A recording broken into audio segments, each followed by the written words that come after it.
নবীর চুল, জামা, পাগড়ি, হ্যাঁ মোবারক আর অনেক কিছু নেটে পাওয়া যায়, এগুলো কি আসলে আছে? জি হ্যাঁ। কেমন করে জানবেন? কোন সূত্রে আপনি জানবেন? আমরা জানবো যে এটা নবী সাল্লাল্লাহু আলাইহি ওয়াসাল্লামেরই চাদর, এটা নবী সাল্লাল্লাহু আলাইহি ওয়াসাল্লামেরই চুল, হ্যাঁ এই 1400 বছরে। কি করে সব কথা বিশ্বাস করছেন? শরীয়ত থেকে বলা হয়েছে যে তোমাকে যে কোনো লোক বলুক এটা নবীর চুল, বা বিশ্বাস করে না? সত্যতা লাগে না? নবী সাল্লাল্লাহু আলাইহি ওয়াসাল্লামের হাদিস বললে সনদ বলো, এতে জয়ীফ না সহি, ঠিক না বেঠিক যাচাই করতে হবে।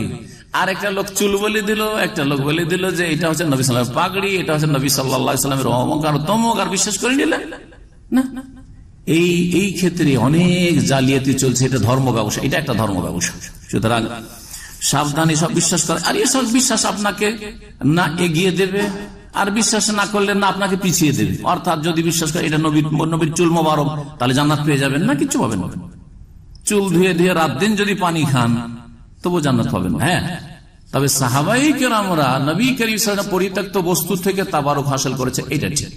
কিন্তু তখন চোখের সামনে জানতেন যে অমুক সাহাবী অথবা অমুক সাহাবী মহিলা, তার কাছে নবী সাল্লাল্লাহু আলাইহি ওয়াসাল্লামের চুলগুলি আছে, নিশ্চিত তারা জানতেন। এখন আর জানার কোন সূত্র নেই। সুতরাং এসব বিশ্বাস করা যাবে না।